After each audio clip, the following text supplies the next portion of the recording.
Let me just say a few words about the CFS report writing effort that I'm part of. By way of background, the CFS, the Committee on Food Security, is in the UN system roughly parallel with the Food and Agriculture Organization, which itself was a bit of a controversy when it was set up. It has a very small secretariat. It doesn't have large numbers of people. But countries meet annually to discuss topics and crucially to recommend areas that need further attention related to food security. As part of the CFS, there's a body called the High-Level Panel of Experts, the HLPE, which is a standing body that was originally created a year and a half ago when the CFS was reconstituted. Serves for a 2-year term and will continue. We'll rotate. Half of them will rotate off going forward, and the new group will be named shortly. The CFS then asks the high-level panel of experts to write these reports. And unique among UN organizations is the fact that these reports, first of all, are responding to country requests. So unlike, for example, the CCAF's Commission on Food Security and Agriculture, which recently, a very high-level panel recently released a report and some very powerful recommendations, there's nobody who asked for that report per se. This is by contrast, this is a report that was requested by governments and will go to governments.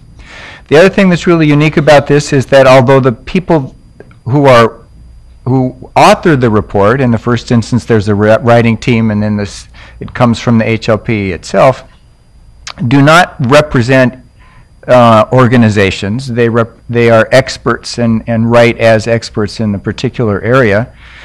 They are allowed and in fact expected to make recommendations. No other UN organization has recommendations done by this kind of an activity.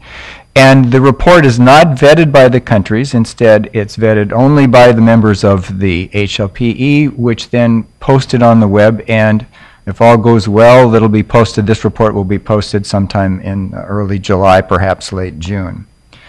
The focus of the Committee on Food Security is food security, and so the report that we're writing is a report about food security and the consequences of climate change. The challenge from the countries was to report that did two things. One of them is focus on the vulnerable, who was vulnerable to climate change in a variety of dimensions.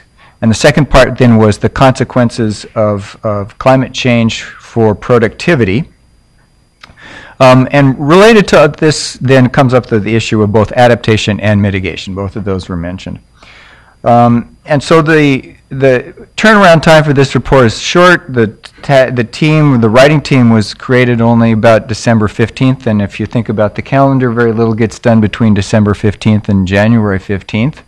And if you have a Chinese member of the writing team, that adds the Chinese New Year celebration to the mix of delays in getting work done. So it's a very quick turnaround report. It's a relatively short report. It currently is about 60 pages long, with some recommendations, a recommendation section that's about 10 pages long. So what are some of the issues? Obviously, the issues that both Bill and David have talked about are issues that we've addressed.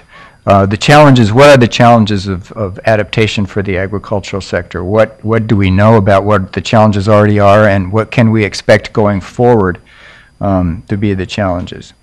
And the challenges are both on the productivity side. In some sense, the effects of climate change start in the first instance with their biophysical effects on crop yields and animal productivity and fisheries.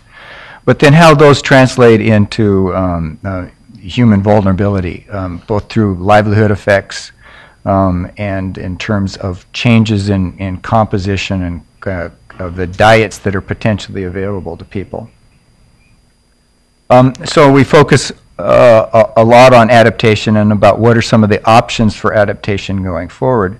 But we also have a significant section, a whole chapter actually devoted to mitigation. And so I think this is likely to be where the recommendations will be perhaps the most controversial, precisely for the reasons that both Bill and David have talked about the current concerns about the role of agriculture in mitigation.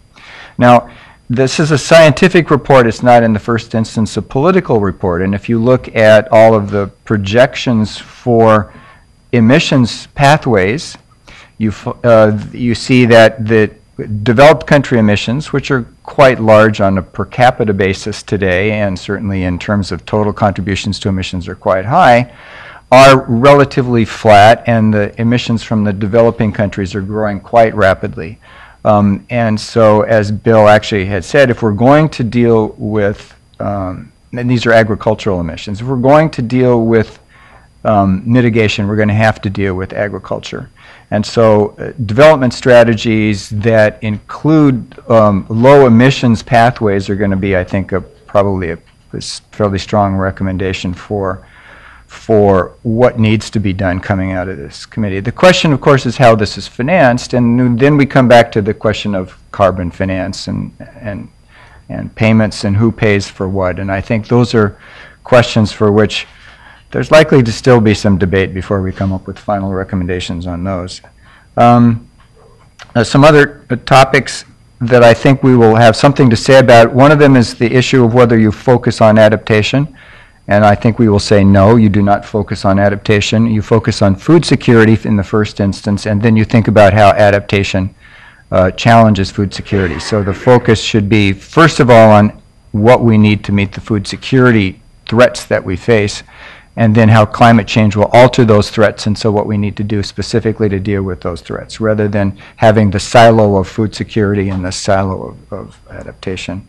One of the issues will be information about the performance of various genetic resources in the face of changing climates around the world, and information transfer about those resources, and actually genetic resource transfer as well.